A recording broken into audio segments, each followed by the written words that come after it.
Hi guys, मैं mister Kumar. आज एक छोटी सी कहानी एक यूपीएससी स्टूडेंट की है जो गांव से शहर गए पूरे जोश के साथ यूपीएससी की तैयारी करने के लिए। और वो वहां पर जाकर भीड़ को देखकर, कंपटीशन को देखकर डर गया, हताश हो गया कि इतने सारे स्टूडेंट सालों से मेहनत कर रहे, इनसे कुछ नहीं हो पा रहा, मुझसे क्या होगा। अगर ऐसे ही थिंकिंग आपके अंदर भी आ रहा है तो ये वीडियो सिर्फ और सिर्फ आपके लिए, क्योंकि मुझे लगता है कि यह वीडियो आपको सक्सेस दिलाने में कुछ हेल्प कर सकती है।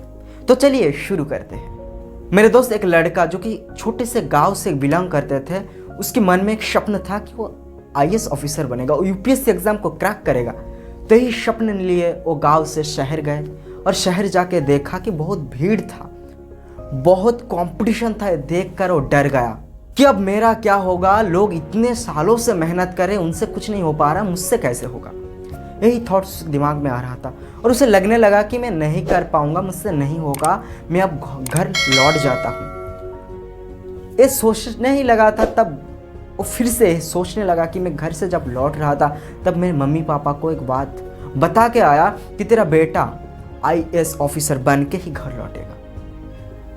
उनको जो ख्वाब दिखाया, जो सपने मैंने दिखाया है, वो मैं कैसे तोड़ सकता हूँ। और अगर मैं आज यहाँ से लौट जाता हूँ तो मैं कभी भी आईने के सामने खड़ा नहीं हो पाऊंगा, क्योंकि आईने के सामने जब मैं खड़ा होऊंगा तब मेरा चेहरा नहीं, एक फेल्योर दिखेगा। एक फेल्योर दिखेगा कि तू प्रयास नहीं किया, तो प्रयास करने के पहले ही हार मान ली, हार के लौट आया। ये सोचकर वो तैयारी करने लगा, बहुत ज़्यादा मेहनत की और तैयारी किया। और तैयारी करने के बाद 1 साल बाद जब वो एग्ज़ाम दिया तो अफसोस की बात यह है कि वो प्री एग्ज़ाम भी क्वालिफाई नहीं कर पाया। वो फिर से टूट गया, बिखर गया। और जब वो प्री एग्ज़ाम क्लियर नहीं कर पाया तो उसका आस पड़ोस के लोग भी उसकी मम्मी पापा को ताना देने लगे कि ये तुम्हारे लिए नहीं है, तुम इतना ऊंचा क्यों सोच रहे हो। ये जब लड़का ये सभी सुन रहा था और फिर से अंदर से टूट गया, बिखर गया, लेकिन उसके पास हौसला देने के लिए उसकी माँ थी। उसकी मम्मी ने उसे बहुत ज़्यादा समझाया कि बेटा देख, तू बहुत आगे निकल गया है, अब पीछे आने की कोशिश मत कर, तू दूसरी बार मेहनत कर। कहने के बाद उसकी मम्मी जब ये कहा तो उसने फिर से मेहनत की और 1 साल बाद फिर से एग्ज़ाम दिया, प्री क्लियर किया, मेंस क्लियर की, और अब बारी आया इंटरव्यू की। तब वो इंटरव्यू देने जा रहा था और यही सोच रहा था कि अब मेरा क्या होगा। उसका अंदर जो सेल्फ कॉन्फिडेंस होना चाहिए था वो बिल्कुल ज़ीरो था।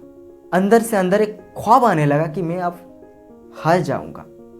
वो जैसे तैसे करके इंटरव्यू दिया, इंटरव्यूअर के सामने जाके बैठा और डर डर के जो क्वेश्चन की आंसर दी।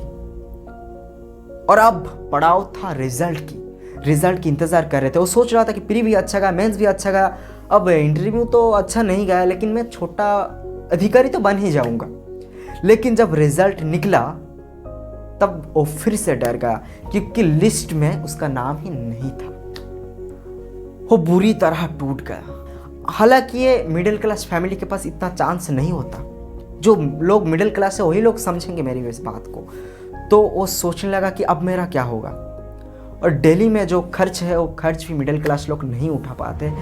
तो वो सोचने लगा कि अब मेरा क्या होगा। लेकिन उसकी मम्मी ने फिर से उसे फ़ोन किया और कहा कि बेटा देख, तू बहुत आगे निकल गया है, अब पीछे आने की कोशिश मत कर। तू जो ख्वाब मुझे और तेरे पापा को तू दिखा गया है, उस ख्वाब को, उस स्वप्न को तो पूरा करके दिखा। तू एक छलांग ऐसे लगा कि तू यूपीएससी क्वालिफाई करके आईएएस ऑफिसर बन के। जब ये मोटिवेशन उसकी माँ ने उसे दी तब उसने दीदार मेहनत की, रात दिन एक करके, और उसने प्री मेंस इंटरव्यू तीनों क्लियर करके यूपीएससी एग्ज़ाम को क्रैक कर दिया और 72 रैंक हासिल करके आईएएस ऑफिसर बने। जी हाँ, मैं बात कर रहा हूँ दिलीप प्रताप सिंह शेखावत सर के बारे में।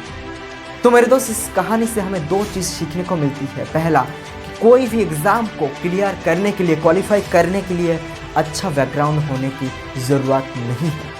और दूसरा, सेल्फ कॉन्फिडेंस, आपको खुद पर भरोसा होना चाहिए। अगर आपको खुद पर भरोसा है तो कोई भी काम नामुमकिन नहीं है, सब कुछ मुमकिन है। तो आई होप ये वीडियो आपको अच्छा लगा तो प्लीज़ लाइक कीजिए, शेयर कीजिए, कमेंट कीजिए। और अब तक मेरे चैनल को सब्सक्राइब नहीं किया तो प्लीज़ सब्सक्राइब करके बेल आइकन को ऑल प्रेस कर देना ताकि मेरी वीडियो नोटिफिकेशन सबसे पहले आप तक पहुंचे।